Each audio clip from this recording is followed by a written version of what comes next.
8번째 강좌에 오신 것을 환영합니다. 이번 튜토리얼에서는 문자열 함수에 대해 알아보겠습니다. 규칙을 열고 우선 CHR 함수부터 작성해 보겠습니다. 변수의 결과를 위한 리절트를 복사하고 아랫줄에 붙여넣습니다. 이제 리절트에 등호를 입력한 후 CHR 함수를 입력합니다. CHR 함수는 특정 ASCII 코드와 연관된 문자를 반환합니다. 먼저 ASCII는 우리말로 미국 정보 교환 표준 부호로 아메리칸 스탠다드 코드 포 인퍼메이션 익스체인지의 약자입니다. 그래서 ASCII 문자 코드는 미국 영어 알파벳에 기반하고 텍스트를 컴퓨터의 숫자 기반 통신 방식으로 표현하는 방법입니다. ASCII 출력 가능한 문자 차트를 보면 각 문자는 숫자와 연결되어 있는 것을 알 수 있습니다. 예를 들면 대문자 A를 나타내려고 한다면 ASCII에서는 숫자 65는 대문자 A를 나타냅니다. 그리고 소문자 A는 숫자 97이 소문자 A를 나타냅니다. 즉, 알파벳 대문자와 소문자가 구분되어 있습니다. 이제 iLogic 스크립트에서 테스트해 보겠습니다. 미리 입력한 CHR 함수의 괄호 안에 65를 입력하고 실행했을 때 ASCII 문자 차트처럼 A가 출력된 것을 확인할 수 있습니다. 이어서 다시 규칙을 열고 ASCII 문자 차트에 소문자 A를 출력하기 위해 이번에는 97을 입력하여 실행해 보겠습니다. 이번에도 소문자 A가 출력되는 것을 확인할 수 있습니다. 앞에 테스트에서 주목해야 하는 점은 규칙에서 함수에 직접 값을 입력하고 있었다는 것이고 변수 선언과 초기화를 하지 않았다는 것입니다. 이제 변수를 선언하고 초기화해 봅시다. dim과 A 그리고 as 인티저 입력하고 등호를 넣어 97A는 97이라는 구문을 넣겠습니다. 그리고 리절트는 CHR 함수의 괄호에 A를 넣고 실행해 보겠습니다. 실행했을 때 앞에 선언한 변수로 CHR은 A고 A는 97이기 때문에 소문자 A가 출력된 것을 확인할 수 있습니다. 앞에 입력한 함수를 주석 처리하고 스트링 리버스 함수를 사용해 보겠습니다. 기존 구문의 리절트를 복사하고 리절트와 등호를 입력한 후 스터리버스를 입력하겠습니다. 스터리버스 함수는 말 그대로 문자열을 뒤집는 함수입니다. 괄호 안에 텍스트를 입력해 보겠습니다. 예를 들어 이름 그리고 name이라고 입력해 보겠습니다. 입력을 마쳤으면 실행해 보겠습니다. 결과를 보면 입력한 이름 name의 순서가 뒤집힌 것을 확인할 수 있습니다. 다음으로 함수 cstr을 사용해 보겠습니다. cstr은 값을 문자열로 변환합니다.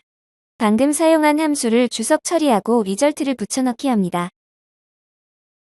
cstr 함수를 사용하기 위해서 왼쪽 패널의 문자열 폴더에서 cstr을 찾아서 더블 클릭하여 구문에 추가합니다.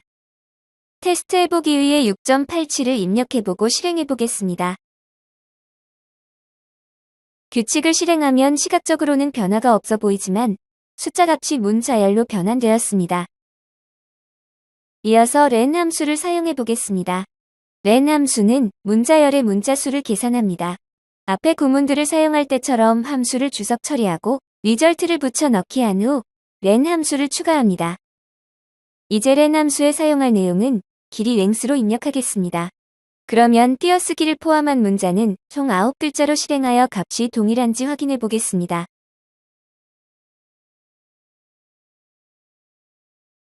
실행한 결과 직접 계산한 값과 동일한 구가 나온 것을 확인할 수 있습니다. 이제 format as fraction 함수를 사용해 보겠습니다. 이 함수는 숫자 소수를 표준 분수로 변환합니다.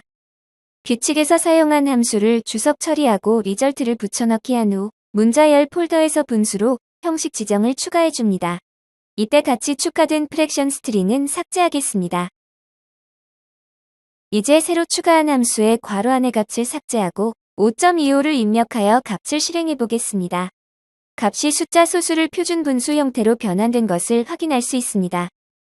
또 변환이 어려운 값을 입력했을 때를 가정해서 5.27을 입력해보고 실행해 보겠습니다.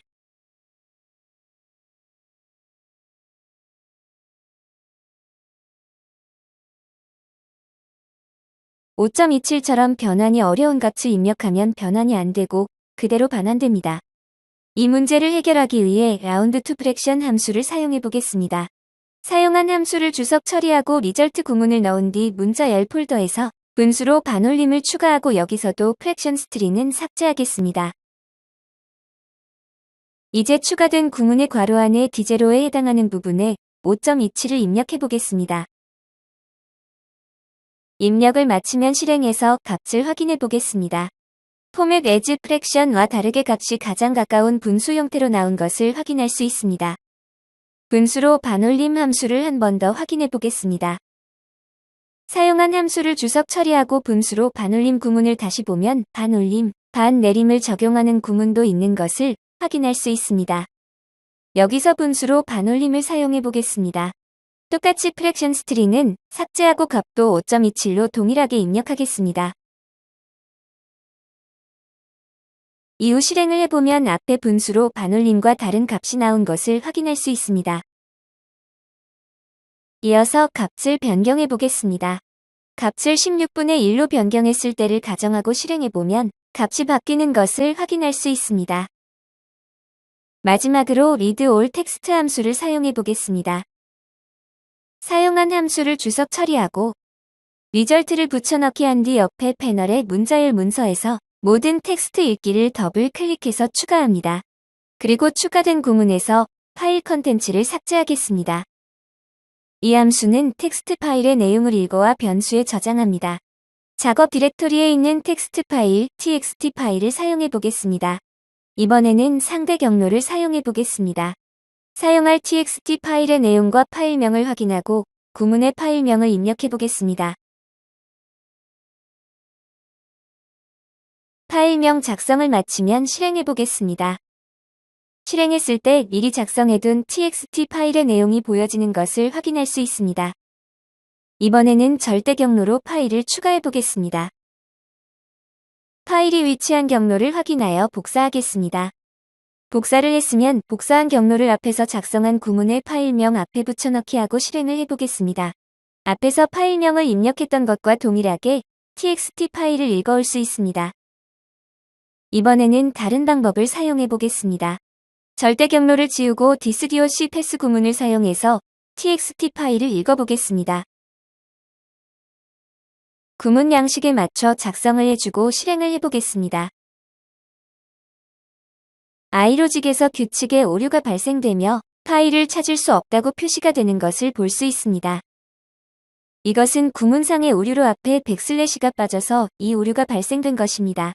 파일명 앞에 백슬래시를 추가하여 다시 실행해보면 정상적으로 txt 파일을 읽어오는 것을 볼 수 있습니다.